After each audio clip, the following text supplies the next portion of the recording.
મેં મિત્રો મજામાં. મિત્રો આપણે રિઝનિંગના સમ જીએસસી માં ડેપો મેનેજરની અગાઉ લેવાયેલી પરીક્ષામાં જે પ્રશ્નો પૂછાયેલા એમાં નજર કરીએ છીએ અને જોઈએ છીએ કે કેવી કેવી વાતો પૂછાયેલી અને એ બાને આપણું રિવિઝન પણ થાય છે અને જો તમે નવા હો તો નવી વાત શીખવા પણ મળશે. મિત્રો એટલું બધું સહેલું હોય છે કે આના એક પણ માર્ક જો જાય તો આપણને એ પોસાશે નહીં, કારણ કે પૂરેપૂરા માર્ક્સ ખેંચવાનો પ્રયાસ કરવાનો છે.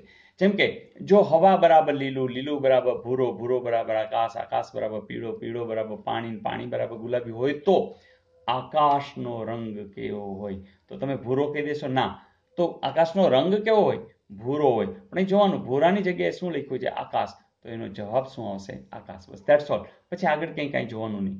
જેનું અનુસંધાન હોય એક્ઝેક્ટલી જોવાનું નહીં, એના બરાબર શું આપ્યું છે બસ એટલું જોવાનું. તો મિત્રો આવું વારંવાર પૂછાય છે અને તમને જરૂરથી આવડી જશે. જોઈએ નેક્સ્ટ.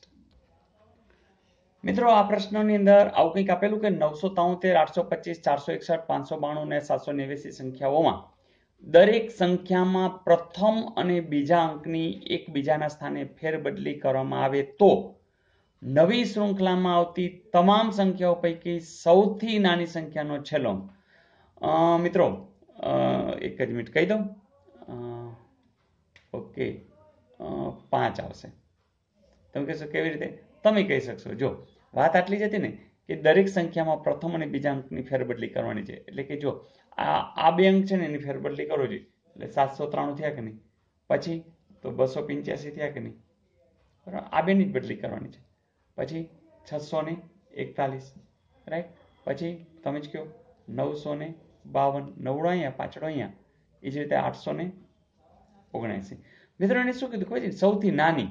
એટલે નાની કઈ હોય તો જોજો આ જે શતકના સ્થાને સૌથી નાની સંખ્યા.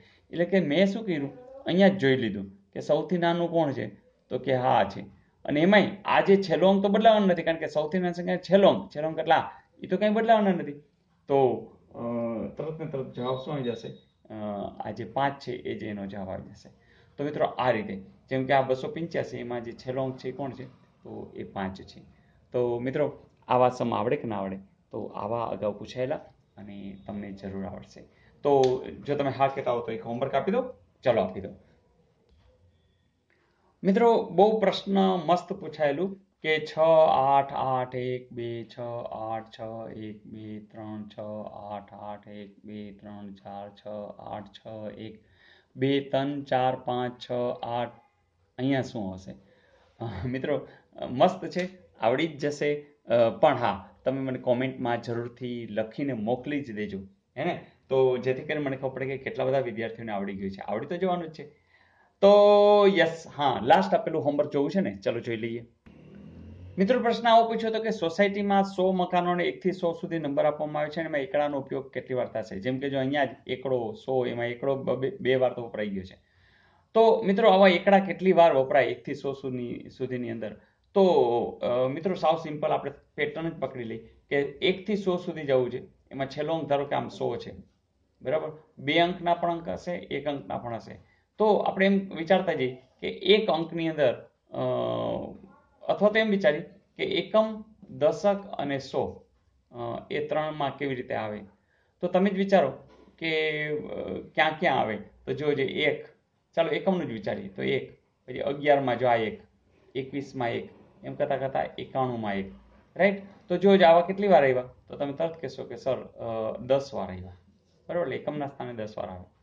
હવે અહીંયા જોઈએ તો તમે કહેશો કે જો અહીંયા 9 અને 10, રાઈટ. એટલે જો અહીંથી ચાલુ થયું કે હવે દશકના સ્થાને જો આપણે વિચારતા હોય તો અહીંથી ચાલુ થયું તો 11, 12, 13, 14, આમ ક્યાં સુધી?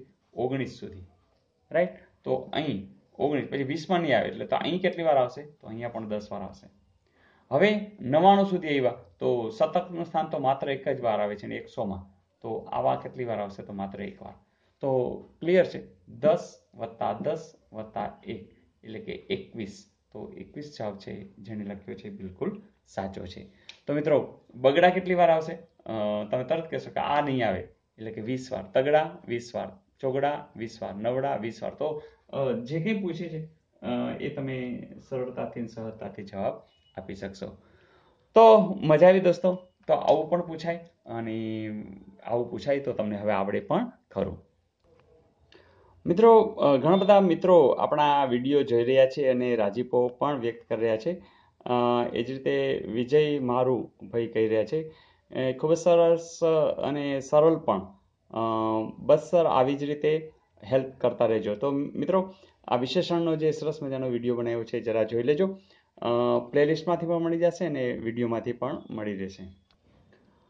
નિલેશભાઈ પણ સોલંકી નિલેશભાઈ પણ જણાવી રહ્યા છે કે સર, તમારી સમજાવવાની રીત અમને ગમે છે અને બીજા પણ વિડીયો મૂકજો. Thank you sir. તો નિલેશભાઈ, ઘણા બધા વિડીયો ઓલરેડી મૂકેલા છે, તમે બધા વિડીયો એકવાર નજર કરીને જોઈ લેજો.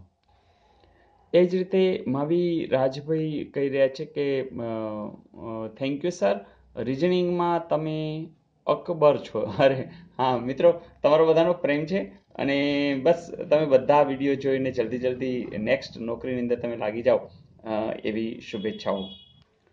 સતીશભાઈ પટેલ પણ જણાવે છે કે સર, તમારા ટીચિંગથી મારું મેથ્સ સારું થઈ ગયું. Thank you very much. તો સતીશભાઈ, ઘણા બધા તમારી આસપાસ પણ છે કે એમનું મેથ્સ હજી થોડું વીક છે, તો જરૂરથી બધાને શેર કરતા રહેજો અને બધાને જાણ કરતા રહેજો. એ જ રીતે ખાચર અશોકભાઈ પણ જણાવે છે કે વાહ સર, શું વાત કરું સાહેબ, તમે જે વિડીયો યુટ્યુબના માધ્યમ દ્વારા જે જ્ઞાન પીરસી રહ્યા છો, ધન્યવાદ સાહેબ. મને એવું લાગે છે કે તમે માનવ ધર્મ બજાવી રહ્યા છો. આટલા બધા વિડીયો બહુ જ ઉપયોગી થાય છે સર. Please reply. તો ભાઈ ખાચરભાઈ, તમારો બધાનો પ્રેમ છે અને મારી એક લાગણી છે કે જે વિદ્યાર્થીઓ ખરેખર ભણવાથી દૂર વયા ગયા છે, તો આવો આપણે બધા સાથે રહી એક એનડીસી એવો એક પરિવાર જેનો માધ્યમ એ જ કે બસ બધા સાથે રહીને કામ કરી અને આગળ વધીએ. તો મિત્રો, ખૂબ ખૂબ આભાર તમારા બધાનો. તમે લોકો કોમેન્ટ્સ આ રીતે મોકલતા રહેજો. હું દરેકની કોમેન્ટ્સ વાંચું છું અને જરૂર જણાય જરૂરથી હું વિડીયોમાં પણ મૂકતો રહીશ. તો કામ કરતા રહીએ, આગળ વધતા રહીએ, બધાને જોડતા રહીએ. Wish you all the best. આવજો.